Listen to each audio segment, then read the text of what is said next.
Salam Pancasila. Prabowo mundur saja kalau tidak Prabowo mampu Subianto jadi presiden. Gawat ini, gawat. sebagai presiden terpilih 2024 sebaiknya mengundurkan diri saja. Ya, kalau merasa tidak mampu melaksanakan tugasnya dan tidak sanggup menepati janji-janji programnya. Kenapa begitu?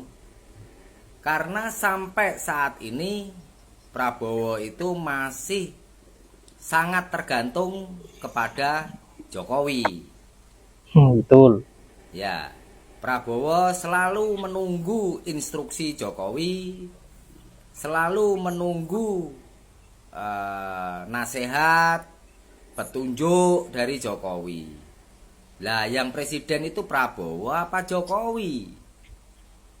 Ya, logikanya kan begitu.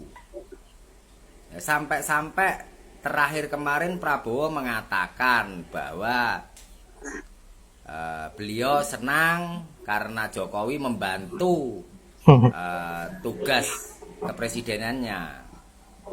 Ya, dengan cara apa? Menteri-menteri Jokowi saat ini diwajibkan melaporkan hasil kerja atau sistem kerja kepada Prabowo. Lah, kalau apa-apa nunggu Jokowi, apa-apa tergantung kepada Jokowi, ya sebaiknya benar Prabowo mundur aja. Ya, biar Gibran aja yang jadi presiden. Ya, karena apa?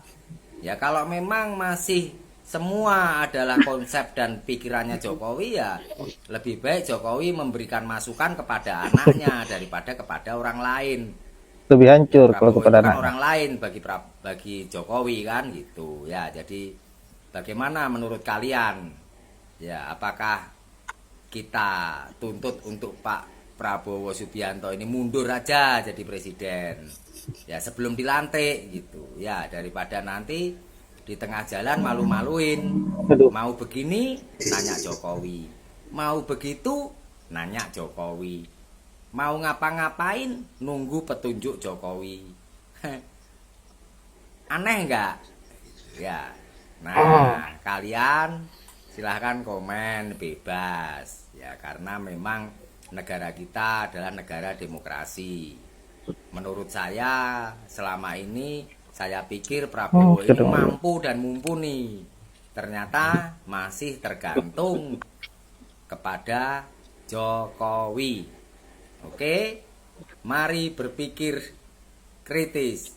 Merdeka. Ada unsur-unsur yang harus terpenuhi untuk memenuhi itu tindak pidana Bang Adian, atau tidak. baru muncul lagi Bang Itu Adian. pada 4 mahasiswa yang meninggal di Makassar hanya karena menolak uang PT-PT angkutan umum naik Rp50. Sampaikan itu pada Bitor Suryadi yang harus dipenjara 6 tahun hanya karena meminta tarif listrik tidak naik. Sampaikan itu pada korban-korban yang dituduh subversif. Bagaimana kemudian aturan main negara ini ketika sudah ada unsur-unsur dan aturannya pun kekuasaan bertindak semena-mena. Sampaikan itu pada Marsina yang cuma minta upah dinaikkan harus dibunuh. Sampaikan pada Udin Bernas yang cuma memberitakan tentang kejahatan yang dianggap sesuatu yang tidak baik, dia mati dibunuh juga. Sampaikan pada mereka. Nah, itu undang-undang subversif yang jelas aturannya, ya jelas tafsirnya, jelas unsurnya. Pelanggarannya banyak. Sekarang mengganggu ini apa unsurnya? Apa tafsirnya? Apa dasar hukumnya? Sehingga kita punya alat ukur bersama. Ini mengganggu atau tidak? Nggak ada. Yang punya alat ukur bersama saja bisa diingkari. Apalagi yang tidak. Nah, ini jangan dipakai lagi. Bagaimanapun juga, ada sebagian rakyat yang masih punya memori tentang kekerasan Orde Baru, kekejaman Orde Baru. Ada kasus Jenggawa, ada kasus Kedung Ombo. Waktu itu rakyat cuma menolak agar dikasih ganti rugi tidak cuma Rp100 per meter persegi. Kemudian dam dibuka dan banjir membanjiri lahan mereka sampai kemudian mereka tenggelam rumah-rumah. Mereka menolak bertahan di Kedung Pring dan mereka dianggap mengganggu. Bagaimana mungkin mempertahankan hak hidup mereka dianggap mengganggu? Jadi kadangkala juga ini seolah-olah ini negeri akan runtuh kalau nggak bersatu. Loh, kita bersatu supaya kita bersatu dalam ide keadilan. Jadi ide keadilan itu mesti ada yang mengontrol. Itu fungsi dari DPR. Ini banyak pakar atau bahkan presenter kemarin tuh ya memang kita sudah saatnya bersatu. Enggak ada soal bersatu itu. Kalau persatuan itu datang dari kebijakan untuk mengontrol misalnya. Kan dengan mengontrol ada persatuan. Bukan kalau kita berbeda dan tidak ada persatuan. Justru supaya ada persatuan ada yang mengontrol kan. Ya, ini sebetulnya tuh seolah-olah politik itu yang harus berbaik-baikan, nggak perlu. Politik itu adalah upaya untuk saling menjegal tetapi dengan dalil-dalil yang kuat, bukan menjegal seperti yang dilakukan oleh Presiden Jokowi di Mahkamah Konstitusi. Itu beda itu. Jadi upaya untuk berhadapan-hadapan lawan dengan lawan itu hanya ada dalam kejujuran politik. Kan itu dasarnya tuh. Jadi jangan menganggap bahwa ya mereka yang kalah itu udah pasti akan memusuhi, memang akan memusuhi, tapi cara memusuhinya itu yang kita persoalkan. Kalau memusuhi itu betul-betul oposisi dalam pengertian untuk mempersatukan bangsa ini, itu memang diperlukan di DPR. Jadi kelihatannya pengetahuan dasar kita tentang demokrasi memang dari awal sudah dirusak oleh Jokowi, sehingga seolah-olah harus ada persatuan, tidak boleh ada perbedaan. Loh, ini negeri didirikan atas dasar perbedaan, karena berbeda diperlukan persatuan. Di Jokowi diubah tuh, demi persatuan tidak boleh ada perbedaan. Kan ngaco jadinya tuh. Yap, saya kira lagi dan lagi dua sosok tokoh menohok habis apa yang menjadi statementnya Pak Prabowo, yaitu kalau tidak mau bekerja sama maka jadilah penonton di pinggir jalan dan jangan mengganggu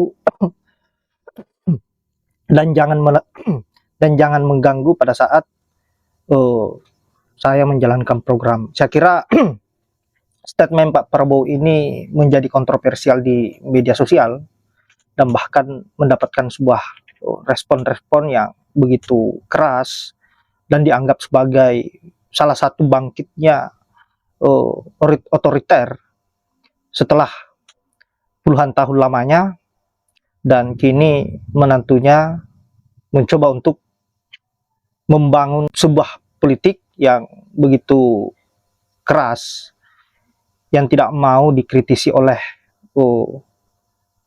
rakyat Indonesia maupun para tokoh-tokoh lainnya yang tidak ingin ada oposisi di pemerintahannya. Saya kira sudah dijelaskan semua oleh Bang Adian Apitupulu dan juga Bang Rocky Gerung. Saya kira lagi dan lagi kita mendapatkan kuliah gratis soal pelajaran demokrasi. Dan ini sangat penting buat kita semua agar tidak gagal paham mengenai persoalan peran dari oposisi itu seperti apa, karena tentu negara kita adalah negara yang menganut sistem demokrasi. Kalaupun ada sesuatu yang menjadi program pemerintah tidak sesuai dengan apa yang diharapkan oleh rakyat, maka tentu rakyat wajib untuk mengkritisi apa yang menjadi program-program buruk tersebut, dan bahkan para tokoh sangat wajib untuk memberikan sebuah kritikan terhadap pemerintah.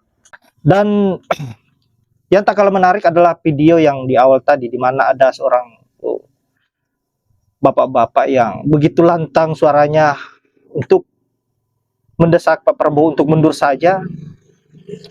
Kalau memang Pak Prabowo ini tidak becus dalam bekerja, kenapa? Karena sampai saat ini Pak Prabowo masih di bawah kendali Pak Jokowi.